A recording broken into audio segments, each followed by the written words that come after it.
এই মস্তিষ্ক রয়েছে না, এই মস্তিষ্কর দাম গবেষকরা জানাচ্ছে, যদি বিজ্ঞানীরা জানাচ্ছে, যদি বানানো যেত তাহলে 5,000 কোটি টাকা লাগতো এই মস্তিষ্ক বানাতে, তো এত সুন্দর হতো না। এই মস্তিষ্ক চালাতে যে বিদ্যুৎ লাগে, এটাকে 2,000 কোটি কিলো ওয়াট বিদ্যুৎ লাগে। একটা মস্তিষ্ক পুরো বাংলাদেশ চলে যাবে, আর কিছু বিদ্যুৎ বাইরের দেশে বিক্রি করে এই দেশ টাকা রোজগার করতে পারে। এই আপনি চিন্তা করেন যে শিরোপোষের এগুলো, একটা তারের হেডফোনকে পকেটে দেবেন আর বের করবেন, দেখবেন ছাড়াতে হচ্ছে, তাই না? জুড়ে জানা এই পুরো শরীরের মধ্যে এরকম জড়ানো পেছনে যত শিরা আছে না, এই শিরাগুলোকে বলা হয় খুলে খুলে রাখা হলে 11 একর জমি লাগতো, 11 একর জমি লাগতো। কেন ইমাজিন আমাদের মধ্যে কি রয়েছে, পুরো শরীরে 650টা মাংসপেশি রয়েছে, যা ইনস্ট্রাকশন দেবেন তাই করবে। আজকে একবার ভেবে না কাল একটা বাইক কিনবেন, হন্ডা কিনবেন, আপনি বাইরে বেরোবেন দেখবেন সব বাইকের দিকে নজর যাবে, এই বাইকটা ভালো, এটা সুন্দর, মাইলেজ ভালো, কোনটা ভালো, কি দেখবো। যতক্ষণ না কিনবেন মস্তিষ্ক আপনাকে ছাড়বে না, ও চিন্তা করতে থাকবে। ঠিক সেরকম একটা কমেন্ট যখন দিয়ে দেবেন, এই মস্তিষ্ক আপনাকে ওই কাজে এগিয়ে নিয়ে যাবে। পৃথিবীতে মানুষ না বেসিক নিডস গুলো ফ্রি পেয়ে গেছে। ভাবুন তো একবার, পৃথিবীর সবচেয়ে লাক্সারিয়াস ড্রিঙ্কের নাম জানেন? পৃথিবীর সবচেয়ে লাক্সারিয়াস ড্রিঙ্কের নাম হচ্ছে পানি। পানি, জল। জল যদি 5,000 টাকা লিটার কিনতে হতো, তাহলে মানব জাতি কয়দিন বাঁচত? ফাইন, তো পৃথিবীর পানিকে ফ্রি করে দেওয়া হয়েছে।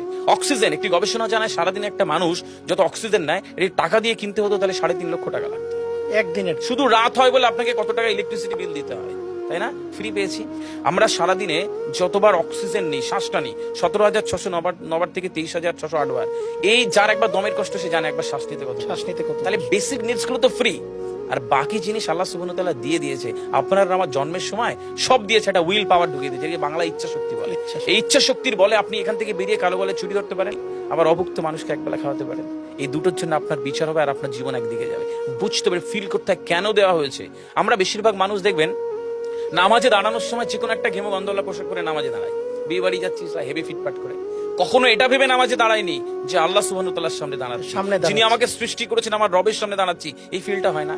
আমি সিজদায় গিয়ে বলি সুবহান রাব্বিয়াল আলা, ও ঢাকায় নামাজ পড়ছি আর ঢাকুরিয়াতে রয়েছে আমার মন, কেন মানে বুঝি না। আমার তাকবীরে তাহারিমা করি আল্লাহু আকবার, আল্লাহ সর্বশ্রেষ্ঠ, ফিল করি না। যখনই না ফিল করবেন তখন অনুভূতি আসবে না। সূরা জুমার আয়াত নাম্বার 9, খুব সম্ভবত আল্লাহ সুবহানাহু ওয়া তাআলা কোরআনে বলছে যে জানে আর সে জানে না, দুটো ব্যক্তি এক হতে পারে না।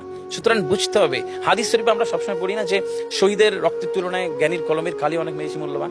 কেন বলেছে? ফিল করতে হয়। এই ফিল যখন কেউ করবে তখন তার জীবনটা বদলে যাবে।